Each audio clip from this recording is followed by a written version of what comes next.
So the redeeming feature is the author's purpose. What? Tommy, can you explain that point a bit more? Yes, that is not for academic work, but it's for help students for preparation for the overseas study. Yeah. So they're saying, well, maybe we shouldn't judge it in terms of all the strict academic criteria, like not enough sample size, not enough big enough sample size, or the various implications or whatever. Its main purpose is as almost a manual to assist students. And I think a key is you judge it, as you said, Tommy, you need to judge it in terms of the author's purpose. Now, any text, really, you've got to keep this in mind. For example, let's think of different genres. A comedian up on stage talking, and a professor giving a lecture. Now, we're not going to use the same standards to judge those things, are we? We're not going to say to the comedian, you forgot your references. Where's your Sotheby 2012? I mean, we just don't apply those things. We apply a different set of criteria, How did we feel? How many people laughed? How creatively complex was the joke, etc. Yeah? So when we're criticising something and we're doing critical analysis, you really have to be thinking. We can't just have one list and we just apply that to every text. The ultimate thing is, what did that person intend? What were they trying to do? And if they're trying to write a bit of academic research, we judge it a certain way. If they're trying to, as they say here, create a manual, because what's the title of the piece? A manual for Asian students. Is a study abroad, a manual for Asian students. So Asian students arriving here and some quick help to sort of explain the difference in the education system. Very broad. It might be a generalisation, it might be an oversimplification, but maybe in some cases that actually helps, because that's the intention. So we've got to judge it in terms of that intention. Does that make sense? We can really only judge it in terms of the author's project. Otherwise, we're judging the professor with the comedian's criteria and the comedian with the professor's criteria. It doesn't match. And generally, the book, the chapter of the book is talking about pointing the differences, cultural differences in learning styles, and analysing them to help the student. Exactly, that's the key, for the purpose of helping the student. It's not as a theoretical piece. Yeah. So that's their comment here, that therefore perhaps they can understand why overall it's positive about the Asian capacity for adjustment, Asian students' capacity for adjustment. In other words, criticism 10 in paragraph 10 may not be too problematic, etc. So they tried to find something in it that kind of saved it a little bit. Now, likewise, if you think this paediatrics piece is very, very, very strong, your kind of critical thinking duty is to find at least one or two negatives. If you think it's really terribly designed and there are all sorts of holes and problems, your responsibility is to find something. Obviously, if you're in between, it's an easier process. You don't have to struggle to find something because you've got a fair balance there. But it's these areas where you've got to do a bit of searching in some cases. Why you put the but with capital letter? Because that's a big but. That's a strong but. So yes, this one overall, I agree with it. I think it's fairly strong, but it's a big but. I think there are 1, 2, 3, 4, 5 problems with it. Can you have an This example? is yes, but John, can you have an example in the pediatrics? there's an example. Not this. No, the paediatrics, that's your independent thinking, Now, all right? Can I say That's I over can- to I you. can give But yes, somebody else example. might to give an Like for example. example, in there, they got Caucasian, the white people, 90% in that. But we can understand because on that generation, 1980, not many people volunteering to be a or show them they are lesbian. Yeah. You know, that's why Mhm. that's a but, because Right, we so understand. But That would be here, Yeah, wouldn't it? but the No, other thing you're is- criticising, but they had problems But collecting the other other thing people. is not, the evidence like that, is it too weak to be sit for showing the Evidence. evidence Yeah. like for this article to show, Mm. or that's a part of the evidence like that. They need extension more years to see how it's going. That's my knowledge Yeah, like that. yeah, yeah, that's a fair example. Just a first step. Yeah, You I can- think this will, let's keep this in mind for tomorrow, we'll have the discussion more tomorrow. And keep this framework, you know, so you're looking at your yeses, you're looking at your nos, you're looking to find your buts, etc.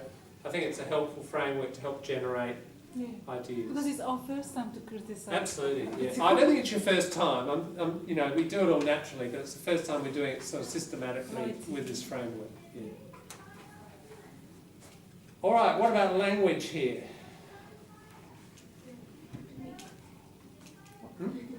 First sentence. Collocations. Despite this criticism. Despite these criticisms, yeah. So that would be something if you've been writing negatively and then you want to turn it around, isn't it? So you're a little signpost to the reader in the topic sentence. Now I'm going to talk about positives. Here comes a but. After all the no's, here comes a but. That's basically what you're saying. You could say it the other way. Despite these strengths, you know, maybe you've been going yes, yes, yes, yes, yes. So despite these strengths, Gattrell and Boss's article has a number of shortcomings. You know? Okay, anything else in that sentence? In terms of. Yes, we need to judge it in terms of the author's purpose, even that whole structure. Purpose in writing it. There's something else in there. I'd say still has some value. That's how you might express your but. It still has some value. Yeah. It is not intended to be da-da-da, but something else, you know. It's not intended to be a series of jokes. It's intended to be a lecture, whatever. If you want to talk about the genre of the piece. What was that, Melanie? Intended mainly to assist, or what it is intended mainly. Ah, yeah, it is intended mainly to da-da-da, yeah. True. We can therefore understand, you know, a bit of that's an expression of kind of sympathy or alignment with the writer's intention. So expression of support, I guess. Agreement to some degree, qualified agreement. Just in terms of your ending, there's a few little phrases in terms of concluding. The issue of da-da-da-da-da, the issue of raising offspring in same-sex marriages remains a complex one. You know, it's just a very general statement, isn't it, that you can easily make. Further research is no doubt required, of course. Everyone's going to say that. Everyone's going to say it remains a complex one. These are they're a bit empty, really. They're kind of what we call motherhood statements. In English. A motherhood statement, just a statement that everyone will go, oh yeah, sure, yeah, I agree with that. Nod the head. So it's kind of empty, you know. But there's a certain, it's there, it's a technique, it's just like a little convention of winding up that almost says nothing. You might want to figure out some other way, slightly less empty way of concluding, but those are there, and look, it's in a model, you know, it's a typical sort of ending. And gain a full understanding. Yeah, true. Gain a full understanding is a collocation. Yeah. What else? Any other points? If we have a look at 10 positive comments, I think we looked at that, didn't we? Notice, okay, get some balance. Notice the criteria applied here is one of the usefulness of the text. Its intention to assist students, so that's how they're judging with paragraph 11. Hint, it's always useful to give an overall impression of the text.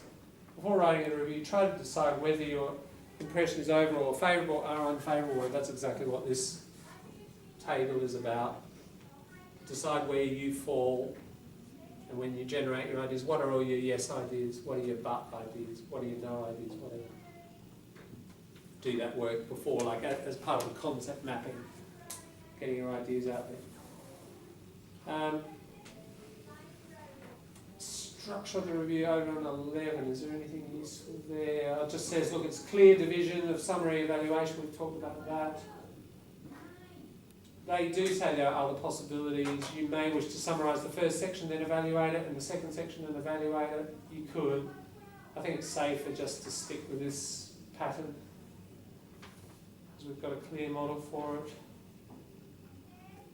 Yeah. Just an interesting point, look at editing, number 12, right underneath. You may have noticed the review is free of spelling, typographical, that means like an error with the keyboard, a typo, just if you say, oh, you made a typo, just not really a spelling error, just you've got to type a key, or type the wrong one. And grammatical errors, hint, always read your work very carefully before you submit it. And the next point, avoid doing your editing on the screen. Always print out and edit from a hard copy. The human eye does seem to see detail more. I'm sure you've had this experience. Most people prefer to read, novels in just relaxed form with hard copy. I think we also see our own work more accurately.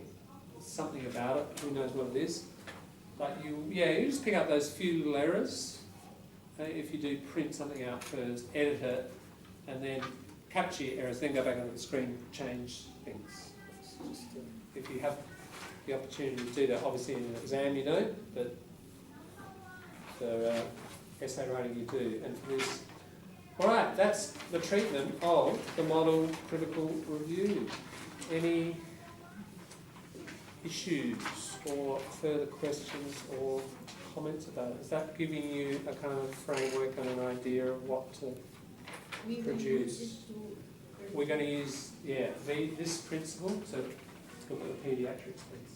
Exactly. I had some trouble. I already doing that one at home.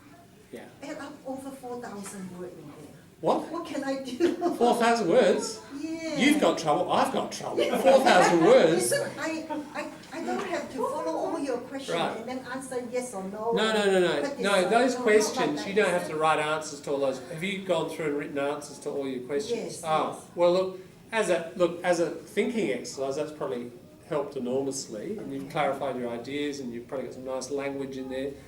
But just leave all that to the side and use this.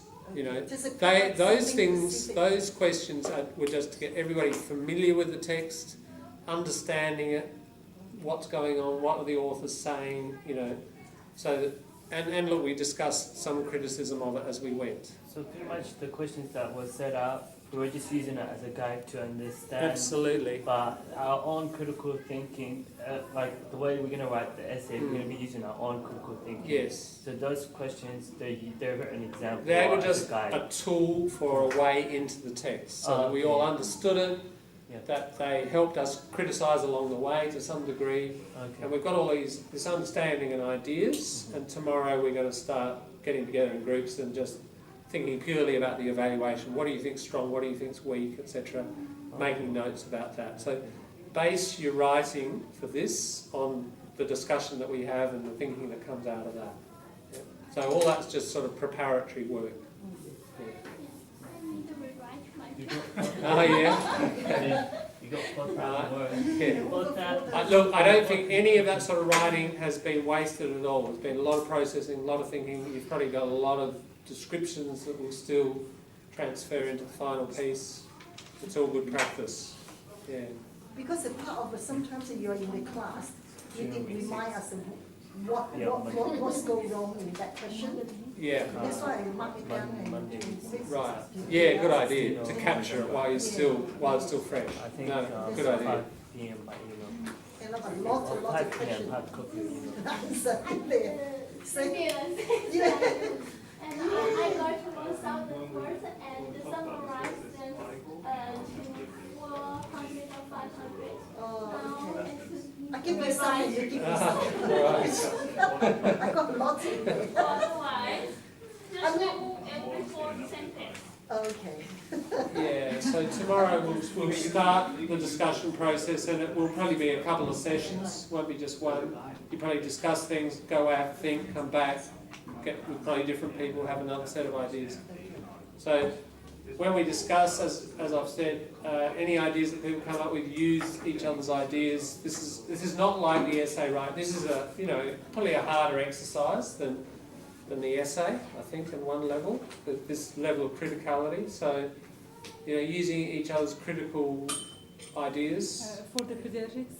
for the paediatrics is the way we're going to go. It's kind of a semi-collective exercise. It's the first time you do, it's probably for many the first time we do this kind of thing. Obviously, if you have this kind of exercise next year in another course, you're going to have to do it as an individual, but we do it as in a supporting kind of way the first time. Is it like a debating? No, it's not a debate. It'll just be getting together in your group and thinking through what you think about this. What are strengths? What are weaknesses? Would there be an assessment tomorrow? Could be. Listening assessment.